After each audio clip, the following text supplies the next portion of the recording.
If you're clicking on this video, thank you, because I made the thumbnail myself, and it's probably really bad. So appreciate you for clicking on it first off. And then second off, I want to convince you that instead of going to buy that single of Ristic Studies, you should instead build an entire commander deck for that same budget. So why do I think that you should build a commander deck for the price of around $60? Well, I think that it brings a lot of creativity to the table that you're leaving on it otherwise. So EDH is a fun game. I'm not saying do this for your level 4, go to your table and beat the fuck out of your friends type of deck.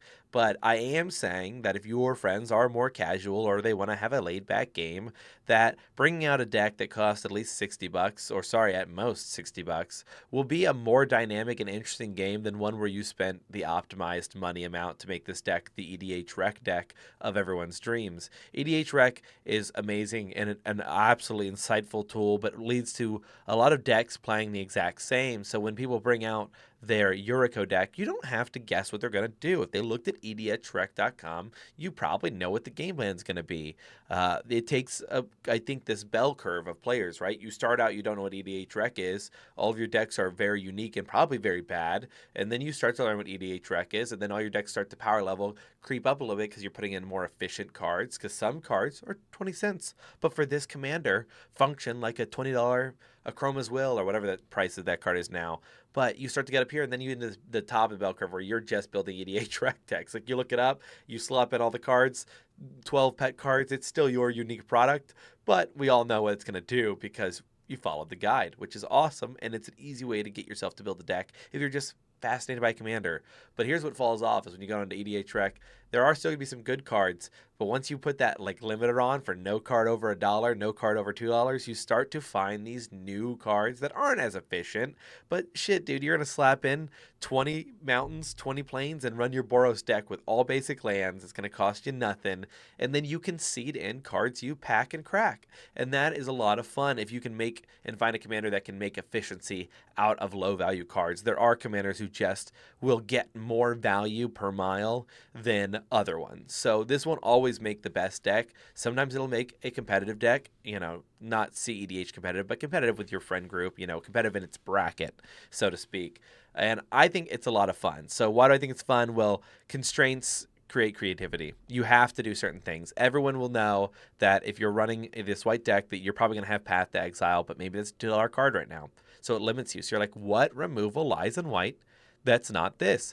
I found 2 white counterspells. Didn't know they existed. Had super fun finding them. They're really old. They cost too much. But guess what? When you pull that out, you have 3 mana you're sitting on, you counterspell something in white. People remember. They say, what is that card? And they think that's a good card. You'll never see it in their decks again. It's not a good card. There are way better value cards, but it catches their eye, creates a table experience, which if you are a D&D player like I am, you find that the story of a game is just about as important as the game. You won't remember many of the turns. You'll remember the turn that the story changed. You'll know they were popping off. You won't remember what cards all were played. You'll just know he played X card, and now he was in charge of the game, and then we banded together and beat him. The story was created. Playing a weaker deck allows you to be on the underdog team trying to beat the arch villain. When you want to build an arch villain deck, that's super fun. It is a lot of enjoyable time playing Magic that way.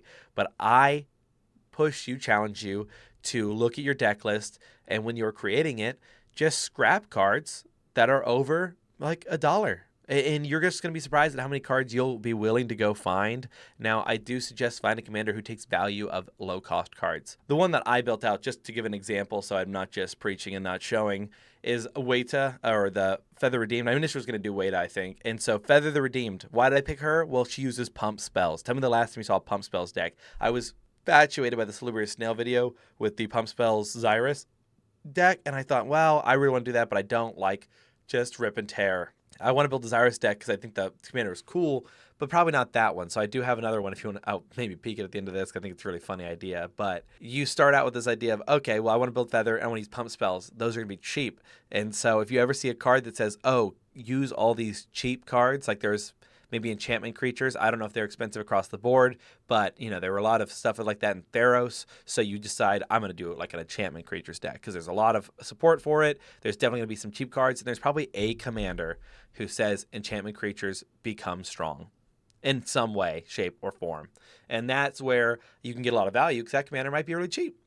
And if that commander's $5, so be it. If that's the one card you spent $5 on, I think that's fine. I think keeping the rest of it under, though, is a lot of fun because all you do is add in all the cards, and then when you have one you don't like, you just hit M and sideboard it. But wait, but Feather in this deck just really gets value out of cheap cards. I just keep targeting her, and now it can't be blocked. I draw a card, and guess what? I get that back at the end of my turn. So if I have 2 protection spells in hand that each cost 2 mana, then as long as I have 4 mana, you have to kill her twice. And no, thrice in one turn just to kill her. And she might even be protected till the end of turn, depending on which one of these is used, depending on how the method is that you're removing her.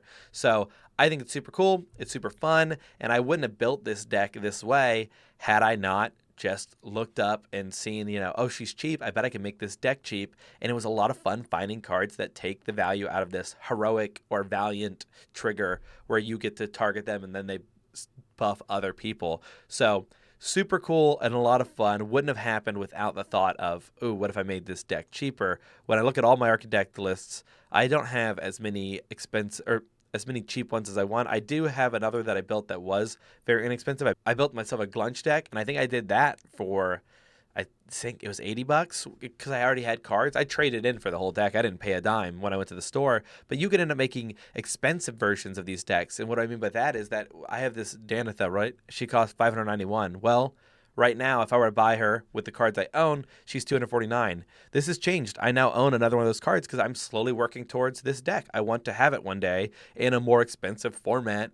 But a lot of these cards I already own. I bought the Blame Game Precon, so I have Trouble in Pairs. I have SRAM already. I have a lot of the Swords of Blank and Blank. I want to collect them all, so I have a lot of them, and I'm going to be getting them anyways, not just for this deck, so I don't count them towards my price. So if I build this deck under 60, then I have a lot of fun with that. I might buy new cards for the deck, and that's cool, but I built it as a cheap, I want to play the game precon, and it's fun. When I got lucky, I got into Magic maybe a year ago now, and I happened to buy a ton of equipment cards before they popped off in price when Cloud came out. So like I bought Stoneforge Mystic. I bought it for $16. It's $32 now. I got Open the Armory.